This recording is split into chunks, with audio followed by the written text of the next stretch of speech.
প্ৰত্যক্ষ ৰখি মই আহিছিলোঁ মঙলদৈ অভিমুখে আহিছিলোঁ আহি থাকোঁতে দেখা পালোঁ দেখা পাই পেলাই উঠাই পেলাই লগালগ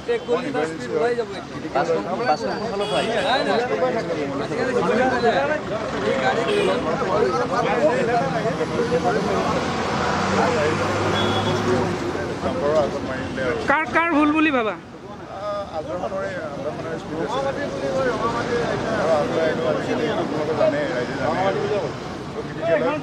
বঢ়িয়া এম্বুলেঞ্চত উঠি পেলাই পঠাইছোঁ ভগৱানে দেখালে হেৰি কৰে আৰু ক্ৰিটিকেল হয় আৰু ভাল কৰে। 3:10 মানত আমাৰ মঙলদৈ আৰু শিৱসাগৰ গুৱাহাটী ৰোডত আপোনাৰ এখন আলগা বাছ আৰু এখন বাইকৰ মাজত মুখামুখি মটৰচাইকেল আৰোহী তেওঁলোকৰ নাম উদ্দেশ্যে আকৌ ওপৰত হোৱা নাই গুৰুতৰ জখম হৈছে তেওঁলোক আমি আৰু দেখা যাব বাছখনৰ ওপৰত বিহিত ব্যৱস্থা গ্ৰহণ কৰা হ'ব। বাছখন মঙলদৈৰ ফালৰ পৰা গুৱাহাটী অভিমুখে গৈ আছিলে আৰু বাইকখন শিৱসাগৰৰ ফালৰ পৰা মঙলদৈ অভিমুখে আহি আছিলে। ইয়াতে আপোনাৰ আলোচনাৰ বাইকখনত ইয়াতে দুজন আছিলে মানুহ এজনী লেডি এজন আছিলে আৰু এজন পুৰুষ আছিলে মঙলদৈ চিভিল হস্পিটেলত পঠিওৱা হৈছে আৰু ভৱিষ্যতে তেখেতৰ চিকিৎসাৰ ব্যৱস্থা কৰি আছোঁ। দেখা গৈছে আল্ট্ৰাৰ বহুত দৌৰাত্মক, এই ক্ষেত্ৰত আপোনালোকে কি ব্যৱস্থা ল'ব?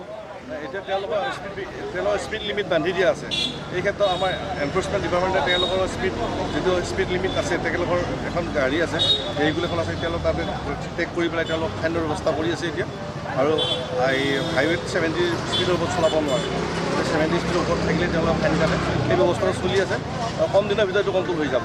এইটো বহুত মানুহে গম নাপায় কি কৰি আছে প্ৰশাসনে।